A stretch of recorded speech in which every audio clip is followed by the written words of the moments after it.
the job of your dreams. For one woman, it was a coveted spot on an NFL cheerleading team. Our guest was over the moon when it happened to her, but then she claims it all came crashing down. She says that she was discriminated against because of her religious beliefs. Here is her story. Kristan Ann Ware says she always dreamed of being a professional dancer.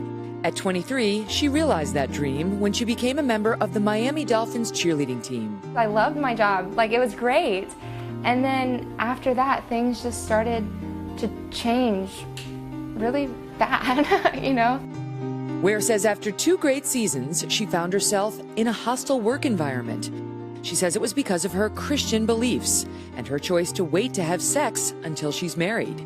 This is my personal conviction that I have from God. You know, I have a true love waits ring, and I just took a vow to wait for marriage. Ware says the team leaders embarrassed her, singled her out, and even forbade her to talk about God or virginity. I sat down with my director and my coaches, and they said, you know what, let's talk about your virginity. And something in me said, well, I don't think this is right. To have it be thrown into my face as something dirty, that took a piece of me.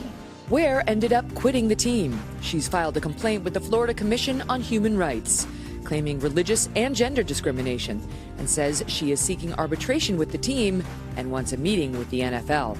I struggled, and it was almost like the way that I was being treated, it was like they were making me choose. Do you want to be a cheerleader, or do you want to follow God?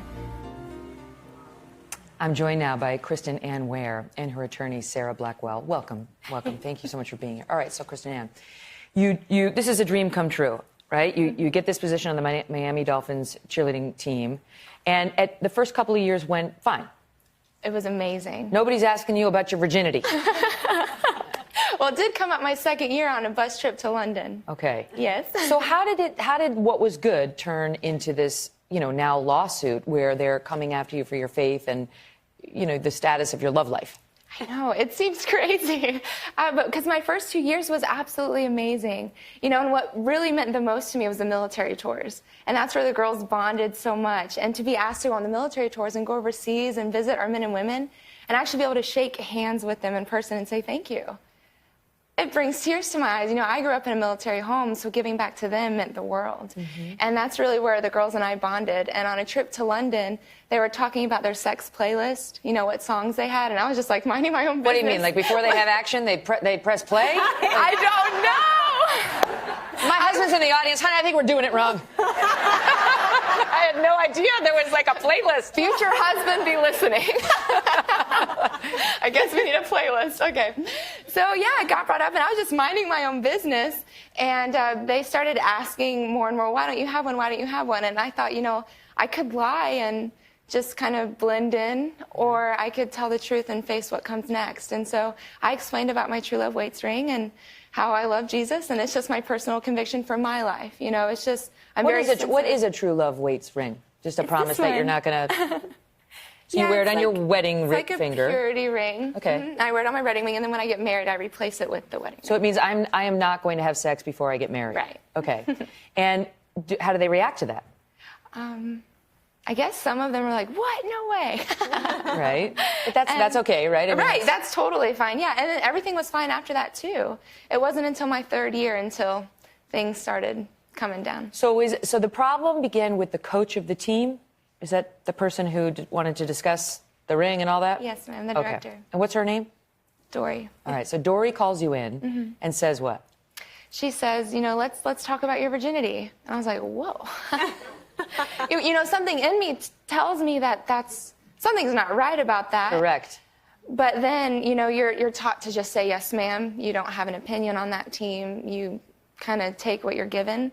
And so I just sat there like, oh, boy, what's next? What did she want to know about your virginity? She, I guess, wanted to tell me that I have taken something that was once upon a time pure and beautiful, and I've made it dirty. Wait a minute.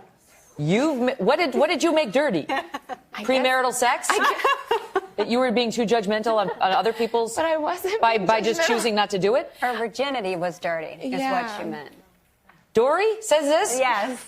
I'd like to meet Dory. That's what my dad said, but he said he can't lose his retirement money. Well, because you have to understand the power going on here, right? Because we've talked in another case, Sarah, that the cheerleaders are second-class citizens. Right. And not treated as equals and are threatened constantly with a million girls will take this job. And during this meeting, it was a table with the 3 coaches and Dory, the director, on one side and her in a chair on the other side. So it was very much a power struggle right then. And they even told her, don't talk about it. Don't talk about your promise to God. And you need to switch. Switch on whoever you want to be when you're outside of here. But when you're inside here, switch it off. You can't talk about God. Well, they told me I wasn't allowed to mention God. This is this is so messed up. Do you watch the NFL football games? Do you see what the players do when they score a touchdown? Right. Right? Have you ever seen a professional football player reference God?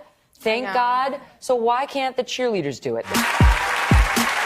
We're back now with former Miami Dolphins cheerleader Kristan Ann Ware. Kristan Ann says the cheerleading staff discriminated against her for her religious beliefs and has now filed an action to pursue her rights. Along with Kristan Ann, we have her attorney, Sarah Blackwell. So the coaching staff, to whom I should mention, we haven't reached out directly, we haven't spoken with Dory, they didn't seem so much in favor of your professions of faith. And this culminated in what you say was abuse of you in this 3rd season. Tell us about the runway show, because you did some, I guess the cheerleaders do runway shows. Right, we do one fashion show a year, and it's to show all the other swimsuit kind of designs throughout Miami. And so I was doing this fashion show, and they had last minute given me these wings that were way too big. And Dory mentioned that they were too big and they were going to fix them later, but it was just the run through, so go ahead and walk. So I'm walking, and then I see her start kind of walking fast to get backstage. And by the time I was getting down the stairs, she had grabbed my swimsuit and the wings and, like, pulled me down and started shaking me, calling me a child, told me that I needed to grow up, or she was going to hire me a babysitter. A few cuss words. And I took them off, and I ran to the bathroom and just bawled my eyes out. And my teammates were telling me, you know, you should quit. This isn't right. They're not treating you fairly. And you did. You did quit, right? Well, later. Okay. I kept trying to fight. So, Sarah, what happens now? Because this is the second time we've had you on here talking about alleged mistreatment of cheerleaders. It's not the NFL's issue exactly. It's the teams, right? They're employed by the teams. Right, but the NFL has a lot of control over the cheerleaders and the teams, and the NFL could make rules and regulations that apply to each team. The cheerleaders are bound by NFL rules and regulations, so I think it's the team's responsibility, but I also think the NFL has a lot of responsibility. But what's the issue? That they're not treating the women in the same ways they're treating, that the men would be allowed to profess their faith? And it's not like you weren't running around evangelizing, trying to convert people? Okay, yeah, because I mean, you can see that could be, they would say that's too much, but they didn't want any mention of God. And they seem to admit that. I just want to say this before I get you to react. The Miami Dolphins gave us a statement saying, in 2016, we remained aware of an incident with our cheerleaders that fell short of our standards and expectations. We immediately addressed the issue and reprimanded the supervisor, who subsequently apologized to the entire team. So they're trying to say, look, everybody has a bad actor here or there. When it was brought to our attention, we snuffed it out. Right. Well, it got worse after that. Other coaches that weren't being abusive or hostile became abusive and hostile towards Kristan Ann. The thing is religious discrimination, obviously, but also gender discrimination, because the football players are allowed to profess their faith on social media. And in the middle of the football field, we have a picture of the Dolphins, 5 or 6 of the football players on the 50-yard line kneeling and praying. And it's praised. It's not, they don't get hostile treatment. They have a preacher who comes into their locker room before games. So it's a gender discrimination issue. It's also religious and retaliation. But the difference between how the cheerleaders are treated and the football players are treated is okay in certain circumstances because they are different. They have different roles. The players are going to get paid more. They're going to get paid more. That's not discriminatory. Right. But they are similarly situated, as it's stated in the law, and in many ways. And their religious faith and being able to have a religious faith without being harassed should be similarly situated between both the players and the cheerleaders. And we had done another story where the cheerleader wasn't. They're not allowed on some teams to stay in the same restaurant if the NFL football player comes in. They have to leave.